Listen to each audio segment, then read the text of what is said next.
Eagles fans, the drama just exploded. The Philadelphia Eagles are still favored to three-peat as NFC East Kings, but A.J. Brown is heading to the Patriots, and Jalen Hurts missing his wedding has turned their once close bond into a massive rift that's only getting worse.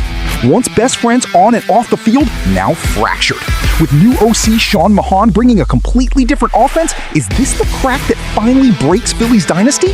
Drop Still Kings or Cracked in the comments right now. Smash that like if this shook you, and subscribe for the full breakdown dropping next. They interviewed 17 different offensive coordinators, 17, and they chose a 32-year-old who's never called a play in his life. I look at this one as this is boom or bust here for a lot of people, but they feel very good about the Sean Mannion hire, and I would imagine Jalen Hurts feels pretty good too if they're going to work around his skill set. Let's talk about that a little more, because the players that they've brought in, the player that we assume they're going to trade away in, a week and a half now or whatever it is, in A.J. Brown, what A.J. Brown in theory does, for whatever his relationship is or isn't with Jalen Hurts, I can't pretend that I know directly. We all think we have heard what we've heard and have seen what we've seen. The one thing he does is run up the sideline and let Jalen bomb it down there, and that's what Jalen Hurts seems to want to do. Now they're going to have all this stuff going on in the middle of the field and everything else, and everything I've heard is that that's not his forte and may not be what he wants to do. Hollywood Brown was quietly signed, and he's still a burner, and they have some speed on that team. But Mekhi Lemon and Devontae Smith, these are talented wide receivers, first-round guys, top 20 picks.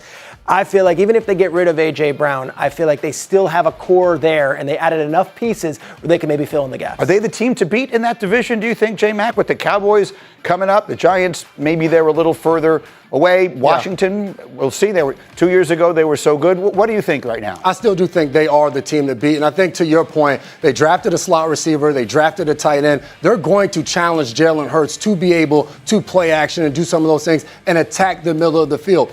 Sometimes we look at some of these players and we say they can't do certain things, but are they asked to do those things? They may prefer to go on the outside in a Jalen Hurts, but maybe now when you're setting an offense up and you're showing them from the springtime all the way through training camp of how to attack those things and get the most out of his offense, we may see the best version of Jalen Hurts that we've seen in the NFL thus far. Hurts aside, they lost a really good defensive backs coach who is now the defensive coordinator of the rival Dallas Cowboys, Christian Parker, 34 years old. He might be the biggest X factor in this rivalry as he brings his talents to Dallas. I'm just so fascinated by the Eagles in general, Mike, because even if we set aside the A.J. Brown situation, let's just go forward as if A.J. Brown is gone and you've already acquired all the potential replacements, drafting Mekhi Lemon after the trade up, trading for Dontavion Wicks, signing another veteran wide receiver in Hollywood Brown.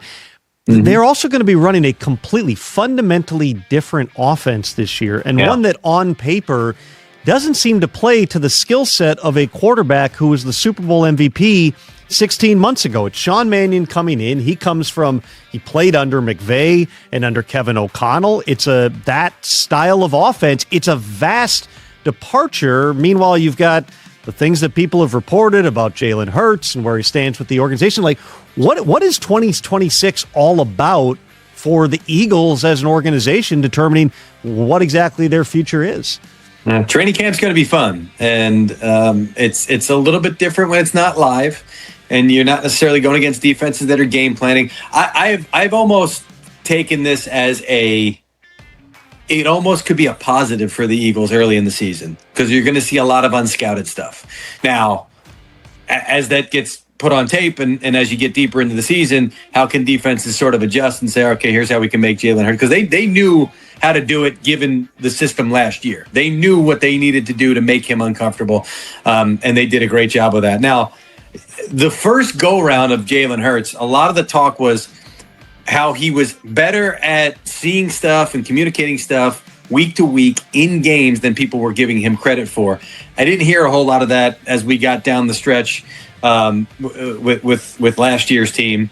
And go to that last call that people have been analyzing. It's been reported by some of our folks at ESPN about the sideline huddle where Jalen Hurts was just looking for something he was comfortable with. And that's why they went with that final play call that everybody crushed Kevin Patullo for, but it seemed like Jalen Hurts had a lot of input in that. And as they got into this offensive coordinator search, it wasn't like, oh, let's have the quarterback sit in on interviews and let's get his feedback. And it was like, no, we're going to go in this direction more towards some of the offenses that folks in the upper reaches of the building that the front office want to see, that are infatuated with. They wanted those concepts brought in. And it's like, well, Jalen's going to have to adjust and figure out how to live life in this kind of offense. So again, I think it could wind up being a positive early in the season, and then maybe he's got to continue it throughout the season. We'll see. They're getting their reps in now. We'll be down there for training camp. We'll be analyzing every single throw, where every receiver is, whether it's A.J. Brown or not A.J. Brown. It's going to be a fun little trip this summer. But only one of those is currently favored to repeat as a division champ in 2026. That is the Eagles, as you see, at plus 115 to win what we think will be a competitive NFC East. But as you see, those division champs on your screen, none of the rest of those are favored at DraftKings Sportsbook to win the division. So let's start by focusing in on those Eagles. Do you, D. Wood, expect them to repeat as NFC champs? Remember, no team had done that in forever. Now they are the two-time defending champs. Will they make it to three-peat? I want to say no. I just look at the Philadelphia Eagles. There's a couple things. Number one, they have, once again, another new offense that they're going to be installing with Sean Mannion, who came over from the Green Bay Packers. This is going to be a totally new system.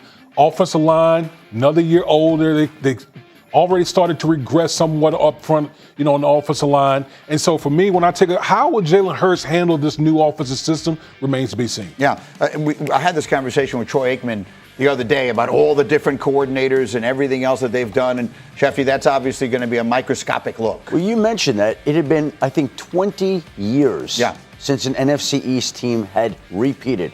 So now you're telling me that there's going to be an NFC East team that three-peats, wins 3 divisions in a row? That very well may happen, and the Eagles are good enough to do that. But I will say, the Dallas Cowboys are going to be much better. Mm-hmm. The New York Giants are going to be much better.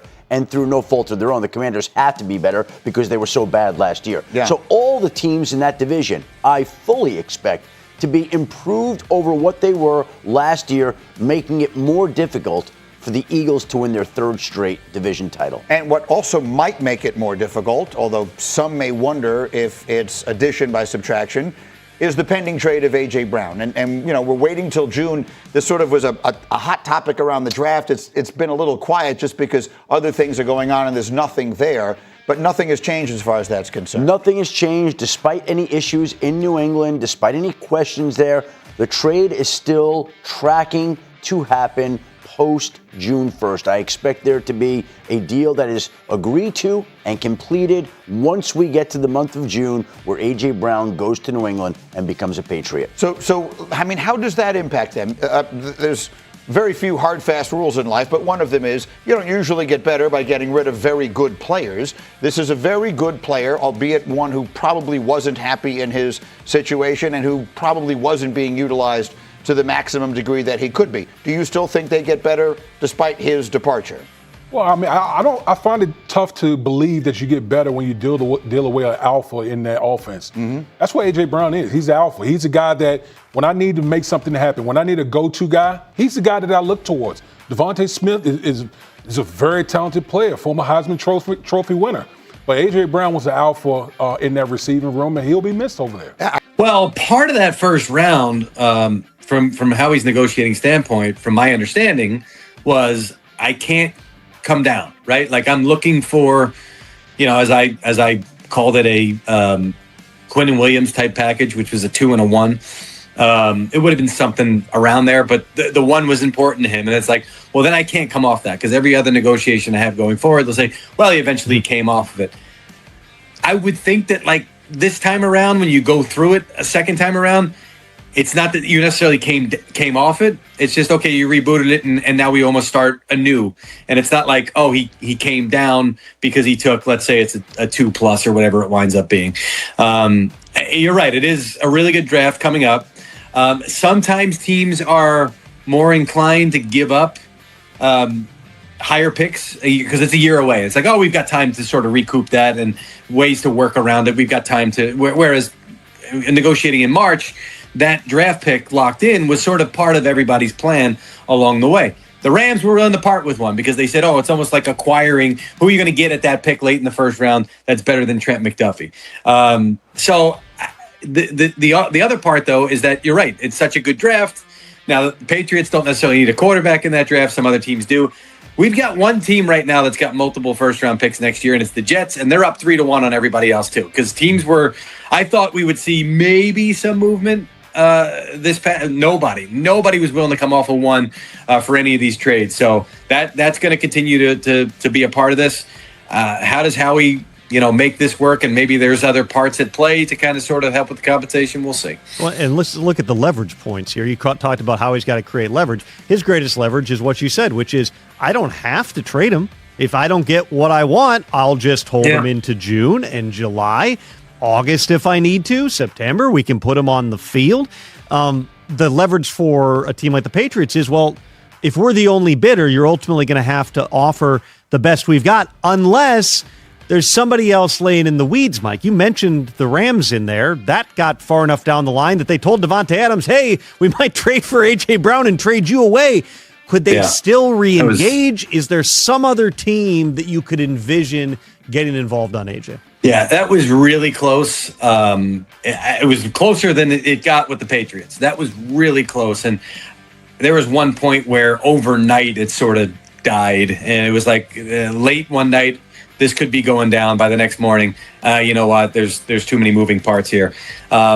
They could come back in at this point and say, look where we are. Look at this team that we've assembled this offseason here. And can only add to it. And, we're willing to kind of sort of go for it here.